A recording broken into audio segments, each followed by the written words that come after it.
Vous souhaitez vous assouplir, vous souhaitez regagner de la souplesse, être plus fluide dans votre corps, ne plus sentir toutes ces raideurs avec l'impression d'être un robot. On va voir tout ça aujourd'hui. Je suis Capucine, ostéopathe, ancienne sportive de haut niveau et je n'ai pas toujours été souple. Après 10 ans de sport à haut niveau, j'étais même plutôt raide et j'ai découvert cette approche autour du mouvement pas seulement dans mes études d'ostéopathie, mais à travers tout un tas d'autres courants qui m'ont amené à modifier mes habitudes au quotidien. Pour vous donner un exemple, après mes 10-15 ans de haut niveau, si je me mettais accroupie, eh bien j'avais à peu près cette amplitude-là, et ensuite je tombais par terre. Pareil pour les chevilles, 15 entorses de cheville, j'étais pas capable de me tenir à genoux comme ça sur mes chevilles parce que c'était beaucoup trop raide. J'avais alors 27 ans et je trouvais que c'était vraiment trop jeune pour abandonner et que j'étais vraiment trop raide. Et donc j'ai commencé à tout un tas de modifications dans mon quotidien parce que je voulais récupérer un peu de souplesse, un peu d'amplitude, un peu de confort. Mais à l'époque, je venais d'accoucher de mon premier enfant et le deuxième a suivi peu de temps après. Donc j'avais vraiment peu de temps disponible et je ne me voyais pas faire 1 heure d'étirement tous les jours, sans doute que vous aussi. Donc je vais vous donner un petit peu qu'est-ce que j'ai changé dans mon quotidien pour justement m'assouplir sans avoir forcément à pratiquer pendant des heures et des heures des exercices. La première chose que j'ai voulu récupérer, c'était la position accroupie parce que c'est une position qui est vraiment essentielle et dans bien des pays, c'est une posture de repos, d'accord? Et clairement, pour beaucoup d'Européens, c'est pas du tout une posture de repos, c'est une posture de torture, hein. Donc récupérer déjà cette position accroupie était déjà la première étape pour moi. Donc ce que j'ai fait, c'est que je me suis mis accroupie en fait régulièrement dans la journée. C'est-à-dire que au départ, parce qu'il faut différencier la phase où on récupère de l'amplitude du reste du temps. Aujourd'hui, je tiens ma position accroupie, mais ce n'était pas le cas avant. Donc dans la phase où je voulais récupérer ça, j'ai fait un peu plus d'accroupie. Récemment, j'étais à un spectacle de mon fils et on avait des bancs très inconfortables. Et ben, j'ai préféré me mettre accroupie à côté du banc plutôt que de rester sur le banc. Ça peut être en jardinant, voilà, trouver des occasions dans la journée de pouvoir vous mettre accroupi. Alors si vous tenez déjà la position accroupie, ça va être possible. Si vous la tenez pas, eh bien dans ce cas-là, on va passer par une phase d'exercice pour pouvoir récupérer cette position accroupie. Puis je vais vous montrer ça tout de suite après. Donc on va vous montrer donc avec Valentin comment on va pouvoir récupérer un petit peu cette position accroupie. Donc la première chose, on va déjà faire un bilan de où est-ce qu'on en est tous les deux de notre position accroupie. Donc je sais que toi tu la tiens pas, donc on va se tenir l'un et l'autre pour pouvoir descendre. Vas-y, descends. Voilà. Voilà. Pose tes talons et relâche tes bras. Voilà. Donc voilà, la première chose, ça va être si vous n'y arrivez pas, c'est de descendre dans la position accroupie avec les talons bien au sol et de vous tenir à quelque chose. Et là, on est bien détendu. Bien détendu. Voilà. Ensuite, on peut commencer déjà à bouger à droite et à gauche pour essayer de détendre un petit peu dans son bassin. Ensuite, vas-y, pose les fesses par terre. Voilà. Ce qu'on veut, c'est assouplir un petit peu dans les hanches. Donc, on va faire cet exercice-là, 2 exercices au niveau des hanches, et on revérifiera la position accroupie juste après. Vas-y, mets-toi comme ça. Voilà, asymétrique. Donc voilà, il y a un pied vers le genou. Et ensuite, ce qu'on essaie de faire, c'est les pieds ne bougent pas, c'est juste les genoux qui changent d'endroit. Alors, tu peux le faire dans les 2 sens. Voilà, si c'est un peu dur au début, on peut s'appuyer en arrière. Voilà, on va faire ça 4-5 fois. Voilà. Et ça, si vous le faites en même temps chez vous, vous allez sentir que ça fait tout un mouvement complexe dans le bassin. Et ça va vraiment aider. Continue, continue. Pour redonner de l'amplitude dans le bassin. Alors, si on veut aller un cran plus loin, mets-toi dans une des positions. Voilà. Seul ce que tu veux. Voilà. De là, on va pouvoir combiner avec des mouvements au niveau du tronc. Donc, voilà, à droite et à gauche. Ensuite, on va changer pour pouvoir faire l'autre côté.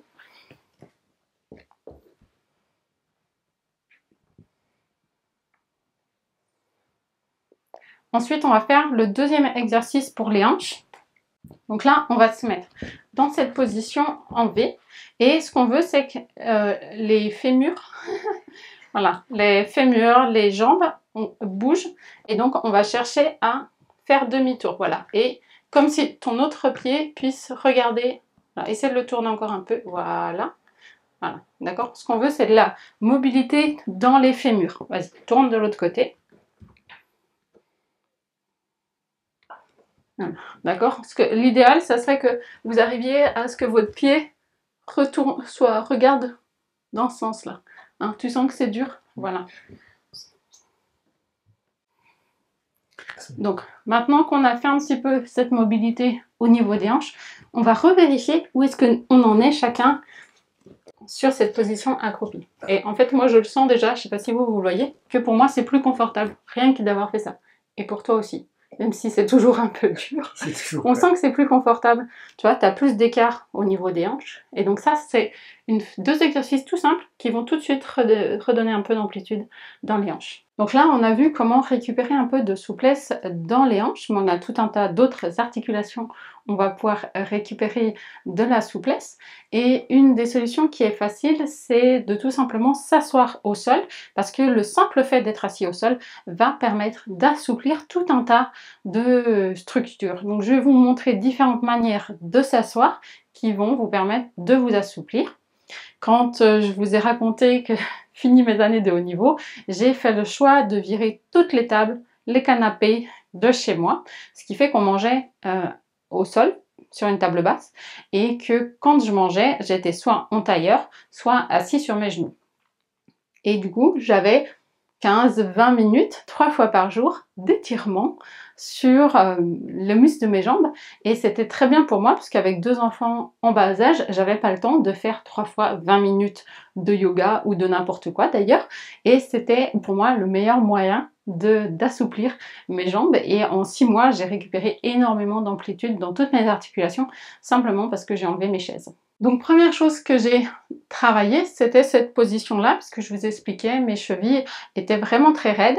Donc j'avais alors là je l'ai pas, mais un tabouret, comme les tabourets de méditation. Et au départ, quand je me mettais dans cette position, je pouvais tenir à peine 5 minutes. Au bout de 5 minutes, j'avais la larme à l'œil tellement j'avais mal partout sur mes jambes. Donc je changeais de position, je défaisais mes chevilles pour pouvoir récupérer un petit peu d'amplitude et je privilégiais cette posture en tailleur qui était à l'époque déjà un peu plus confortable pour moi. Mais progressivement, je suis passée de 5 minutes à 10 minutes, à 15 minutes, à pouvoir tenir beaucoup plus longtemps et surtout récupérer toute mon amplitude de ma cheville, donc je suis très contente.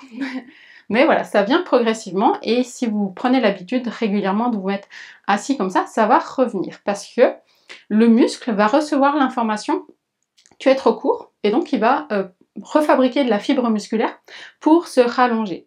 Mais il a besoin de recevoir cette information régulièrement, plusieurs fois, tous les jours. Et dans ce cas-là, on va avoir une modification sur le long terme. C'est-à-dire que ce n'est pas la peine de tenir des heures et des heures, mais vous voyez, la répétition va faire qu'on va récupérer de l'amplitude assez facilement. Ensuite, ainsi, on a tout un tas de positions. On peut commencer par des positions asymétriques parce que ça fait moins de tension dans les muscles. On peut aussi utiliser un coussin pour soulever un peu ses fesses. Ça sera un petit peu plus facile, mais ça n'empêche que pour beaucoup de personnes, ça va aussi quand même provoquer un étirement. Et ensuite, on a toutes ces postures qui sont aussi très intéressantes, surtout les personnes qui ont un manque d'amplitude dans les hanches. Hein, donc simplement d'être comme ça 10 minutes quand vous commencez le film le soir va suffire à donner l'information à vos muscles. Tu es trop court, rallonge-toi. Toujours la même chose, mais c'est intéressant d'utiliser ces postures. J'aime beaucoup aussi le assis asymétrique parce que c'est la posture que va prendre spontanément le bébé quand il revient de son 4 pattes et qui s'assoit les premières fois. Normalement, ça sera sur des assis asymétriques. Une troisième chose qui est souvent raide chez les gens, c'est tous les muscles à l'arrière de la jambe, qui fait que quand on se penche en avant, eh bien les gens manquent d'amplitude. Et donc ça, c'est quelque chose qui est intéressant à travailler. Et il y a bien des gens qui ont peur de faire ça parce qu'on leur a dit faut pas se pencher pour ramasser des trucs lourds. Donc en fait, on a tendance à supprimer ces mouvements-là de notre quotidien. Donc c'est quelque chose qui peut être retravaillé. Je vais vous montrer comment pour ne pas vous faire mal au dos. Première chose, le dos, il va vous faire mal si vous êtes, vous voyez, là je crée une compression sur mes vertèbres, mais si je fais ça, j'ai pas de compression sur mes vertèbres. Donc c'est vraiment subtil comme différence, mais c'est-à-dire que je peux me pencher en avant sans problème si je respecte mon creux au niveau des lombaires. Donc, je ne sais pas si vous avez déjà vu, mais il y a tout un tas de grand-mères qui jardinaient comme ça. Quand elles font ça, qu'est-ce qu'elles font? Vous voyez, elles font un creux dans les lombaires. Et puis les lombaires, elles sont pendues. Donc déjà, ça, c'est pas du tout un problème. Et ça peut être des choses qu'on peut faire pour ramasser quelque chose, jardiner. Si on respecte bien cette cambrure lombaire, il n'y a pas de problème. Ça va étirer un petit peu les chaînes musculaires postérieures. Ensuite, si vous voulez travailler un peu votre souplesse, Valentin, veux-tu revenir travailler ta souplesse? On va venir, parce que moi je suis pas un bon exemple. Maintenant je suis beaucoup plus souple. On va venir le plus loin possible et on va venir coller son tronc sur les cuisses. Fléchis tes genoux. Fléchis, fléchis, fléchis, fléchis jusqu'à ce que ton... Voilà. Relâche la tête. Relâche la tête. Voilà. Et en fait, il faut que tu arrives à garder ton tronc. Voilà. Relâche. Voilà. Et vous laissez les genoux fléchis. Comme ça, le dos, il est en appui contre les cuisses. Et là, tu essaies de remonter un peu. Mais je pense que ça tire déjà à fond. Ouais. Ouais, ok. Donc, voilà. On a un bon exemple. Merci. Donc, on va venir coller le thorax contre les cuisses et seulement après, on va venir chercher à déplier. Comme ça, votre dos, il est collé et il ne va pas bouger. Et là, on va pouvoir tenir, étirer les muscles de la chaîne postérieure. Un autre exercice qui est très sympa à faire pour étirer ces muscles, qui va plutôt être fait en mouvement, ça s'appelle la marche de l'ours, qui est aussi un mouvement du bébé. Vous savez que j'aime bien les mouvements du bébé. Et donc, la marche de l'ours, c'est quand le bébé il va faire ça, du quatre pattes, il va faire soulever les genoux, et ensuite il va avancer comme Mowgli. Et ça, c'est un bon exercice pour étirer les chaînes postérieures. Merci d'avoir regardé cette vidéo jusqu'au bout. Si vous êtes intéressé par mon approche, n'hésitez pas à vous abonner avec les liens juste en dessous.